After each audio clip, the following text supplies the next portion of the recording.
خير الحديث كتاب الله وخير الهدي هدي محمد صلى الله عليه وسلم وشر الأمور محدثاتها وكل محدثة بدعة وكل بدعة ضلالة وكل ضلالة في النار.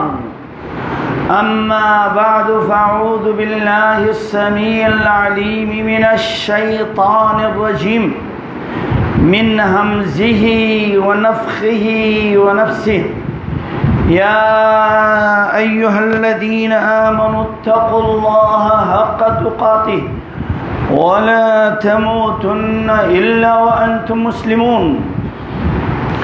يا أيها الناس اتقوا ربكم الذي خلقكم من نفس واحدة وخلق منها زوجها وبث منهما رجالا كثيرا ونساء واتقوا الله الذي تساءلون به والأرحام إن الله كان عليكم رقيبا.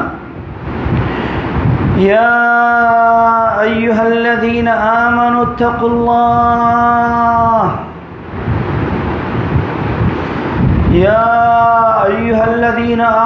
اتقوا الله وقولوا قولا سديدا يصلح لكم أعمالكم ويغفر لكم ذنوبكم ومن يطع الله ورسوله فقد فاز فوزا عظيما. سبحانك ما عبدناك حق عبادتك، سبحانك ما شكرناك حق شكرك، سبحانك ما عرفناك حق معرفتك. اللهم لك الحمد ولك الشكر ولك المجد لا إله إلا أنت. اللهم صل وسلم على محمد وعلى آله وأهل بيته وأصحابه وأحبابه وأتباعه إلى يوم الدين واجعلنا معهم بفضلك يا أكرم الأكرمين. قال تعالى: واتخذ قوم موسى من بعده من حليهم عجلا جسدا له خوار ألم يروا أنه لا يكلمهم ولا يهديهم سبيلا اتخذوه وكانوا ظالمين. یہ آیت مبارکہ کھولتے ہی سامنے آیا ہے. یہ سیدنا موسیٰ علیہ السلام ابھی زندہ ہے، رب کے ہاں سے نبوت اور رسالت کی کتاب لینے گئے ہیں. قوم کی رہنمائی کے لیے وقت کے رسول اللہ نبی موسیٰ کے معاون مساعد نبی ہارون درمیان میں موجود ہیں. اس کے باوجود یہ بنی اسرائیل بچھڑے کی پوجا گری شروع کر دی، اور بچھڑے جیسے جو بت بنایا گیا اس سے کچھ خوار آواز آنے لگے، اس کو پوجنے لگے. یہاں یہ کہنا چاہوں گا، زمانہ نبوت سے ہم 1400 سال سے بھی زیادہ گزر چکے ہیں، اور ہمارے دور میں اہل علم خال موجود ہیں. ہر طرف جہالت ہی جہالت ہے، بے دینی ہے. اسلام کفر گٹ مٹ ہو چکا، مل چکے ہیں، مکس ہو گئے ہیں. سنت بدعت کے درمیان کوئی تمیز نہیں ہے، حلال حرام کو سمجھتے نہیں ہیں، حق باطل کے درمیان فرق ڈالنے والے اہل علم کی کمی ہے. تو ہمارے اوپر حکمران کوئی نبی کے قائم مقام تو کوئی بھی نہیں. ہمارے اوپر جو حکمران ہیں وہ ہماری طرح گناہگار، جاہل اور بے دین اور دنیا دار اور منافقت بھرے ہوئے ہیں، جیسے قوم ہے ویسے حکمران ہیں، تو ملک میں فساد نہیں ہوگا تو پھر کیا ہوگا؟ اعمالکم عمالکم، جیسے تمہارے عمل ہیں تمہارے حکمران ہوں گے۔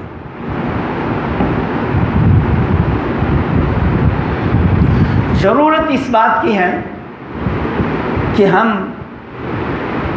اپنے گھروں سے ایک ایک بچے کو اللہ کے دین کے لیے، فہم قرآن کے لیے وقف کریں۔ تبدیلی ایف ایم سے قرضہ لینے کے بعد تبدیلی نہیں آئیں گے، تبدیلی چین اور روس سے دوستی یاری منانے سے تبدیلی نہیں آئے گی۔ لن يصلح آخر هذه الأمة إلا بما صلح عليه أولها۔ امام دار الہجرہ امام مالک رحمۃ اللہ علیہ نے فرمایا آخری زمانے کے بگڑے ہوئے لوگوں کی اصلاح کا طریقہ بھی وہی ہے جیسے کہ عربوں میں زمانہ جاہلیت کے گنوار، جاہل، ان پڑھ، امی قوموں کو جس طریقے سے نبی صلی اللہ علیہ وسلم نے اصلاح فرمائی ہے اسی انداز سے ان کی اصلاح کی ضرورت ہے۔ کوئی بھی آدمی کسی بھی عالم کو ماننے کے لیے تیار نہیں، تقسیم کے وہ ہماری تمہاری۔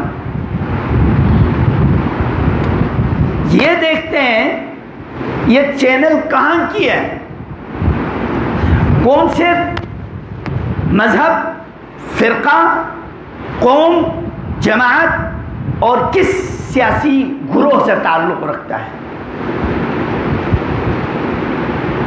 سب سے پہلے جو گروہ آپ عثمانی ہیں یا علی کے پارٹی ہے، سیاسی جھگڑا وہیں سے شروع ہوا۔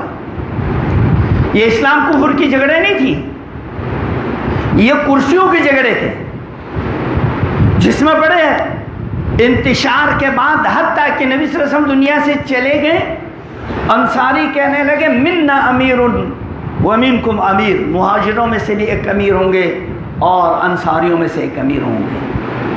لیکن ابھی وہ افراد موجود تھی جن کی تربیت محمد صلی اللہ علیہ وسلم نے کری تھی، ان کو نصیحت اور رہنمائی کرنے کے بعد وہ سیدنا ابو بکر صدیق کے ہاتھ پر سب متفق ہو گئے، سب نے بیعت کی بشمول سیدنا علی کرم اللہ وجہ، سب نے بیعت کی۔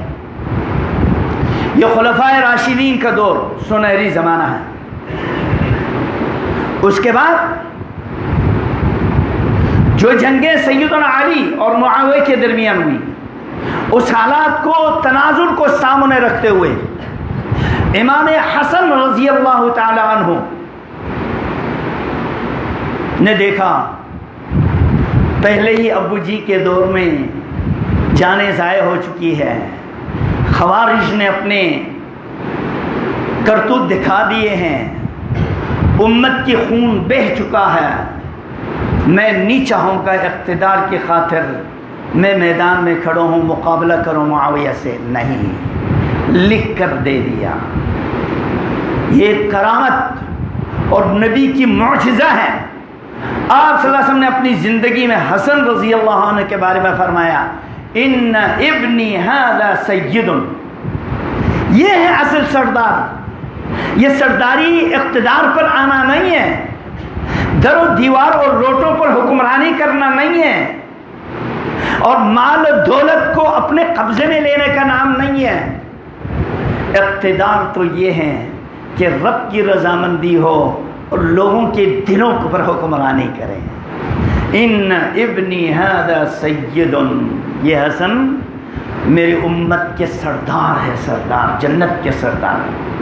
لَيُصْلِحُ اللَّهُ بَيْنَ فِئَتَيْنِ عَظِيمَتَيْنِ مِنَ الْمُسْلِمِينَ، مسلمانوں کے دو بڑے گروہوں کے درمیان یہ صلح کر لے گا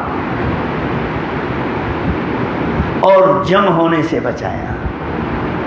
اتنے تدبر فہم و فراست والی ہستی تھی سیدنا حسن. سیدنا علی کو منع کر دیا آپ مدینے سے مت نکلیں، آپ کا نکلنا خطرے سے خالی نہیں ہے. لیکن ما شاء اللہ ما قدر و قدر، جو ہو گیا سو ہو گیا. ہم اپنی زبانوں کو لگام لگائیں. تلک امت قد خلت لها ما کسبت، یہ ٹیمیں، یہ جماعتیں دنیا سے چلی گئی ہیں، ان کی نیکی ان کے ساتھ ہے، اگر ان کی برائی ہے تو ان کا معاملہ ان کے ساتھ ہے. رب جو چاہے کرے گا، میری اور آپ کی ذمہ داری نہیں ہے ان کے بارے میں فیصلہ کرنا. 2 نمبر کی سیاسی مولوی، 2 نمبر کی فرقہ پرست مولوی، یہ فرقوں میں بھی لڑواتے ہیں، مناظرے کرواتے ہیں اور سیاست دانوں کو بھی لڑواتے ہیں یہ آپس میں، والعیاذ باللہ. میں کسی تنظیم، جماعت، فرقے سے میرا تعلق نہیں ہے. الحمدللہ ہم کتاب و سنت کے ماننے والے ہیں. جہاں سے حق بات ملے اس کے ساتھ دو. ہمیں اللہ کے نبی صلی اللہ علیہ وسلم نے ہدایت جاری کی. سیدنا عرباض بن ساریہ فرماتے ہیں وعظنا رسول اللہ صلی اللہ علیہ وسلم موعظۃ بلیغہ. اللہ کے نبی نے ایک عظیم بلیغانہ خطاب ارشاد فرمایا. ذرفت منها القلوب، ذرفت منها العیون ووجلت منها القلوب. ہم صحابہ کے آنکھوں سے آنسو بہنے لگے، دل نرم پڑ گئے اور ہم پر خشیت طاری ہو گئی. اور کأنها موعظۃ مودع، یوں لگ رہا تھا اب اللہ کے نبی ہمیں چھوڑ کر جانے والے ہیں. ہم نے کہا اوصنا یا رسول اللہ، ہمیں خصوصی وصیت کیجیے. ہماری زندگی کو کامیاب بنانے کے لیے، ہمارے لیے، آنے والے قوموں کے لیے، امت اسلامی کے لیے خصوصی وصیت کیجیے. فرمایا اوصیکم بتقوی اللہ، میں تمہیں وصیت کرتا ہوں اللہ سے ڈرنے کا. اللہ سے ڈرو. اپنے ذات کے بارے میں، اپنے والدین کے حقوق کے بارے میں، بیوی بچوں کے حقوق کے بارے میں، نبی صلی اللہ علیہ وسلم کے حقوق کے بارے میں، معاشرے کے لوگوں کے بارے میں، وقت کے حکمرانوں کے حقوق کے بارے میں. اوصیکم بتقوی اللہ، اللہ سے ڈرو. ہم ہر جمعے میں سنتے ہیں، یہ نبی کی سنت ہے.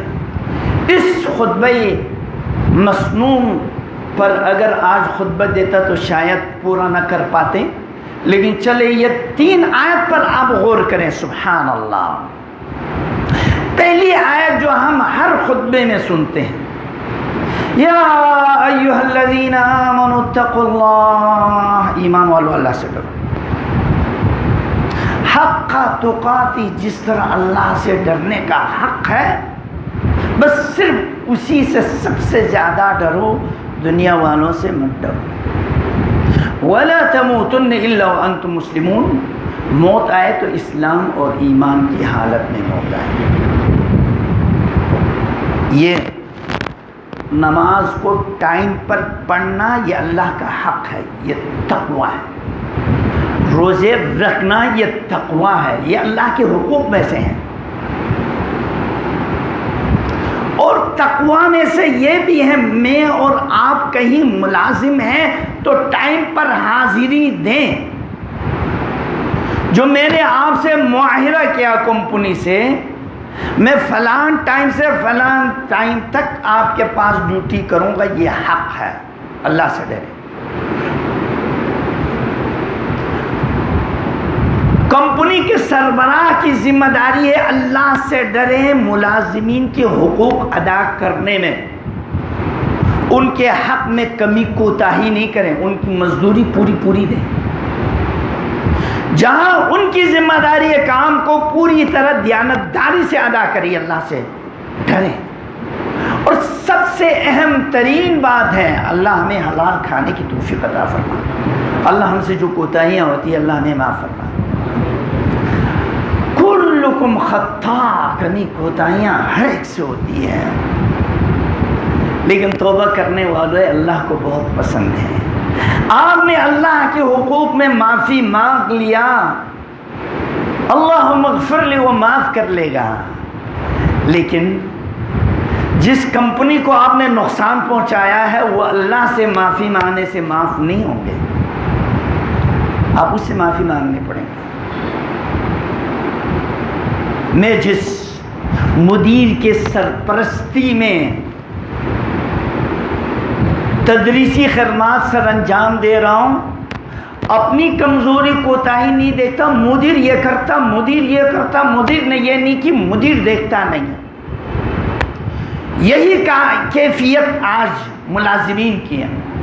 اوپر والے کو گالم گلوچ کرتے ہیں، ساری غلطی اس پر تھوپتے ہیں، بد اخلاقی کا اس کے غیر موجود میں اس میں غیبتیں کرتے ہیں، اور اسے معافی بھی نہیں مانگتے. اسے معافی بھی نہیں مانگتے. یار جس کی سربراہی میں میری آپ کی روزی لگی ہوئی ہے، اس کے ساتھ چلو اس کے لیے بددعائیں تو نہیں دو، اس پر لعنت تو نہیں بھیجو، اس کے ساتھ وفاداری کرو، اس سے معافی تلافی کرو. یہ سب سے اہم ترین کام ہے. جس مالک کے تحت عام کام کرتے ہیں مل کے ان سے معافی مانگیں. اور اعلیٰ درجے کی ظرفی یہ ہے، رات سونے سے پہلے ماتحت کام کرنے والے سب کو معاف کر دے. جنہوں نے مجھے گالیاں دی، غیبتیں کی، اللہ سب کو معاف کر دیں. میں جس کے تحت کام کر رہا ہوں اس نے میرے اوپر کوئی زیادتی کی ہے، بد اخلاقی کا مظاہرہ کیا ہے، آج تو بیچارے مزدوروں کو 2-4 گالی مت سنائے تو اس کی سربراہی نہیں چلتی، والعیاذ باللہ. اب یہ گالم گلوچ دینا اسمبلی ہالوں کی بھی زینت بنی ہوئی ہے، والعیاذ باللہ. یہ کلچر ہو گیا. دوست یار کو بھی گالی دینا ایک عادت بن چکی ہے. اللہ سے ڈرو، اپنی زبانوں کی حفاظت کرو اور لوگوں کو معاف کر دو، اور لوگوں سے معافی مانگو قبل اس کے کہ وہ مر جائیں. اس کے مرنے سے پہلے اس سے معافی مانگے. اتقوا اللہ حق تقاتی، بیوی سے معافی مانگے، بیوی خاوند سے معافی مانگے. رات سونے سے پہلے بیوی کو معاف کر دیں، اس نے آپ کو اذیت دی ہے، ورنہ فرشتے پوری رات اس پر لعنت بھیجتے رہیں گے. جس بیوی کو خاوند نے آرڈر جاری کی، اس کی چاہت پوری نہیں کی، اس کو ناراض کر دیا، سارے فرشتے لعنت بھیجتے رہتے ہیں. اور تیرے بیگم اگر ملعونہ بن جائے تو مصیبت کس کے لیے؟ آپ کے لیے، آپ کے بچوں کے لیے. معاف کر دو، اسے معاف کر دو. آپ اسے معاف کر دیں گے تو اللہ بھی آپ کو معاف کر دے گا. آپ کے دل میں نرمی آئے تو اس کے دل میں بھی اللہ نرمی ڈال دے گا. سبحان اللہ. کبھی کر کے دیکھ لینا. جس سے آپ کو جھگڑا ہو، اس جھگڑے کو دل میں نہیں رکھو. اس نے آپ کے ساتھ زیادتی کی ہے، آپ کو آنکھ لگی ہوئی ہے، اس نے آپ کے ساتھ زیادتی کی ہے، حق تو یہ تھا وہ آپ سے معافی مانگے. آپ کے دل میں آگ لگی ہوئی ہے، آپ بدلہ لینے کی تیاری میں ہیں، پھر اللہ سے ڈر کے آپ اللہ کے رضا کے لیے اس سے الٹا معافی مانگے. ہے یہ کام بہت مشکل. وما يلقاها الا الذين صبروا وما يلقاها الا ذو حظ عظیم. یہ اخلاق کا مظاہرہ، احسان. جس نے برائی کی اس کے ساتھ اچھائی کرنا، یہ بہت بڑے نصیبوں والوں کو اللہ نصیب فرما دیتا ہے. یقین جانیے، آپ دیکھ لیجیے گا، تجربہ کرنا. اس نے آپ کے ساتھ زیادتی کی، 1 دن 2 دن 3 دن تک رکو، آگ لگی ہوئی ہے، پھر 2 رکعت نماز پڑھ لو، اللہ سے معافی مانگو، پھر اس سے گلے مل لو. وہ ملنا نہیں چاہے گا، لیکن آپ کہتے یار میری غلطی ہے، چلو مجھے معاف کر دو، آپ کی غلطی نہیں ہے، غلطی مجھ سے ہو گئی، آپ معاف کر دیں، پھر وہ گلے لگیں گے، معاف لازماً کرے گا، اس کو بھی شرم آئے گا یار الٹا یہ مجھ سے معافی مانگ رہا ہے، اس کے دل کی ساری حدتیں غصے نکل جائیں گے، آپ کے دل سے بھی جو اقدامی کارروائی کے لیے آگ لگی وہ سب ٹھنڈے ہو جائیں گے، ایسے آپ کو سکون ملیں گے۔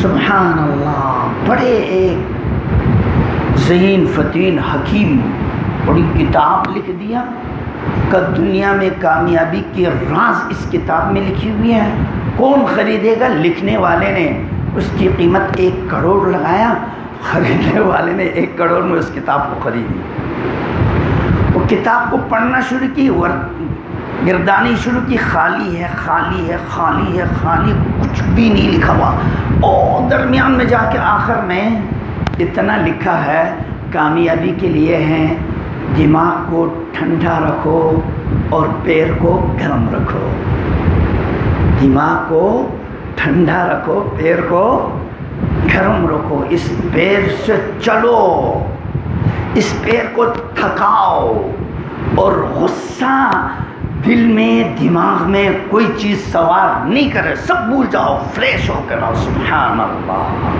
سبحان اللہ سبحان اللہ،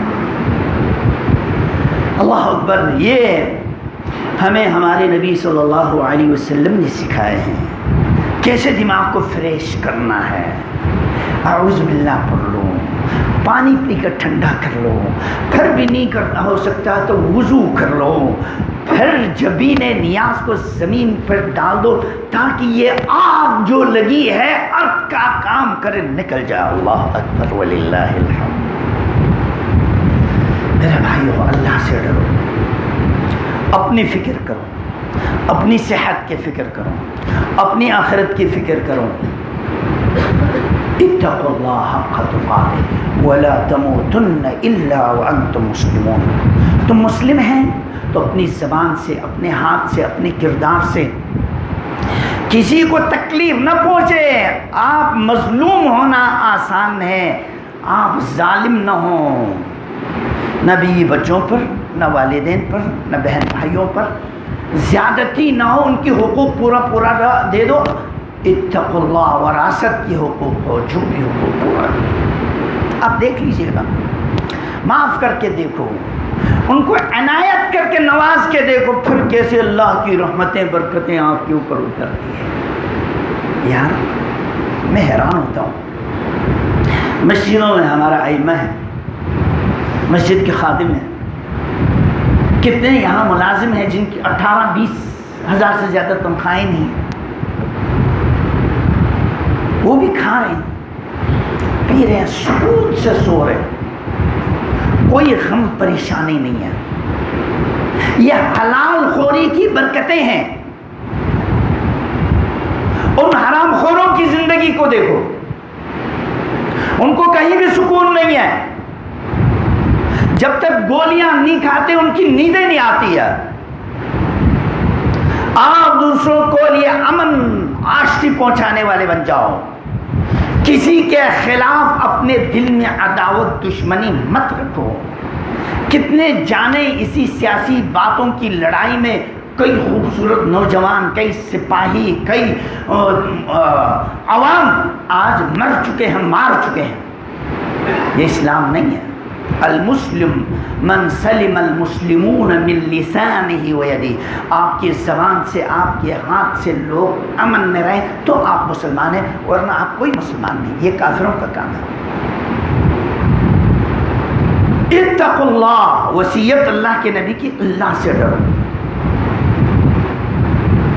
پوری صحابہ کرام کو پہلی وصیت اتقوا اللہ، اور یہ وصیت دوسری آیت میں بھی جو آپ سنتے ہیں، یا ایھا الناس اتقوا ربکم الذی خلقکم من نفس واحدہ۔ تم کس چیز کی لڑائی کرتے ہو؟ تم سب بھائی ہو، ایک آدم کی اولاد ہو، مٹی سے بنے ہوئے، مٹی میں جانا ہے، مٹی سے اٹھنا ہے، کوئی فضیلت نہیں، لا فضل لعربی علی عجمی ولا لابیض علی اسود، کالے کو گورے پر، عجمی کو عربی پر کوئی فضیلت نہیں۔ الا التقوی، جس میں زیادہ تقوی ہے نا، ان اکرمکم عند اللہ اتقاکم، تم میں سے سب سے بہترین وہ آدمی جو متقی پرہیزگار ہوگا۔ اللہ ہمیں متقی بنا دے۔ آخری آیت میں یہ کامیابی کے راز بتلا دیے ہیں۔ وہ لڑائی جھگڑے گھر کے ہوں، کاروبار کے ہوں، یا سیاسی حکومتی ملکی بین الاقوامی ہوں، تو پھر فرمایا یا ایھا الذین آمنوا اتقوا اللہ وقولوا قولا سدیدا، حق بات درست بات کہو۔ آپ سیاستدان ہیں تو بھی سچ بات درست بات کہو۔ سارے منافقت پر ان کی بنیادیں قائم ہیں۔ حقائق کچھ ہوتا ہے، اوپر کچھ دکھائے جاتے ہیں، ہمیں حقائق کا پتہ ہی نہیں ہوتا، ان کے معاملات پر چھوڑو، ہم ان کے حقائق کو کوریدنے کے لیے اپنی دماغ خراب نہیں کرو۔ قولوا قولا سدیدا، درست بات، حق بات، سچ بات کہو، اور کہنے کے بعد چھوڑو، لڑائی نہیں۔ اچھا بھائی آپ کو سمجھ میں نہیں آتا، معاف کرنا، شاید میں آپ کو سمجھا نہیں سکا یا میں غلطی پر ہوں، تو آپ سمجھا نہیں سکے مجھے، چھوڑو، بحث ختم، آپ نے بتلا دیا، اب آپ کی ذمہ داری ختم ہو گئی۔ لا یکلف اللہ نفسا الا وسعها، میری آپ کی ذمہ داری نہیں انقلاب برپا کریں، طاقت کے ذریعے کسی کو اقتدار دے دیں، طاقت کے ذریعے دوسری کی عقل کو درست کر دیں۔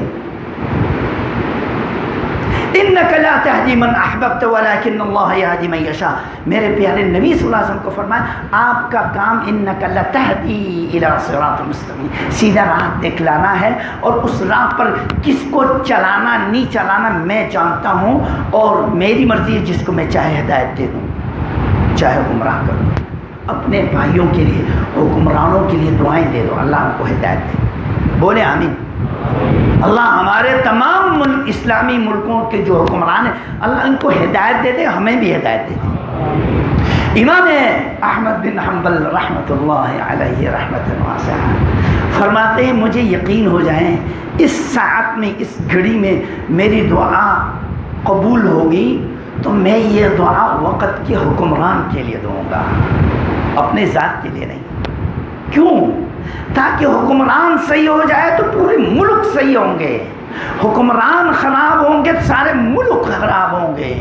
دو ٹیمیں ہیں، یہ دونوں ٹیمیں دین دنیا کی تباہی بربادی یا اصلاح کا سبب ہے۔ وہ دونوں ٹیم علماء اور امراء ہیں۔ علماء صحیح ہو جائے تو دینی سارے کام درست ہوں گے، حکمران صحیح ہو جائے تو ملکی نظام سارے صحیح ہوں گے۔ نہ اس وقت علماء کی کوئی کثیر تعداد میں ہے کہ اتحاد کر لے اور امت کو صحیح راہ پہ چلائے، کوئی کسی کو ماننے کے لیے تیار نہیں ہے، قیادت ہے ہی نہیں علماء کی، مانتے ہی نہیں۔ نہ ایسے مخلص A1 کوئی حکمران سامنے نظر آتا ہے جو یہ کہہ سکے ہاں یہ سب سے بہترین ہے۔ علماء بھی معصوم نہیں ہیں، اور جو علماء حق ہے وہ ڈر کے مارے پیچھے چھپے ہوئے دنیا والوں کو نظر ہی نہیں آ رہا، وہ سمجھتے ہیں میری بس کی بات نہیں ہے۔ اور جن کے پاس سیاست حرفت ہے وہ سمجھتے ہیں یہ سارے ٹولے منافقین کی ہیں، میں اس میں کیوں آگے بڑھوں۔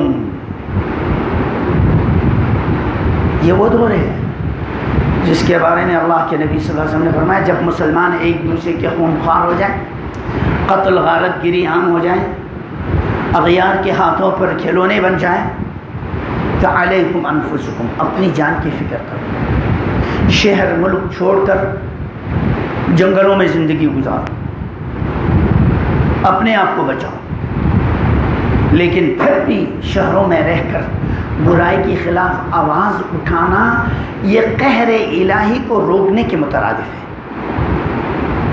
اگر برائی کے خلاف آواز اٹھانے والے ختم ہو جائیں اور برائی غالب رہیں اور برائی کے خلاف آواز اٹھانے والے بھی نہ رہیں، خاموش ہو جائیں، علماء خاموش ہو جائیں، بولنا بند کر دیں، برائی غالب آ جائیں، امر بالمعروف نہی عن المنکر ختم ہو جائے، اللہ کی پوری قہر اور عذاب آئے گی اس قوم پر. حضرت دانیال، غالباً یہ حدیث میں نے سنایا تھا آپ کے یہاں پر، دانیال کو بتلایا گیا کہ ٹائم ہو گیا، تو بتایا اس بستی کے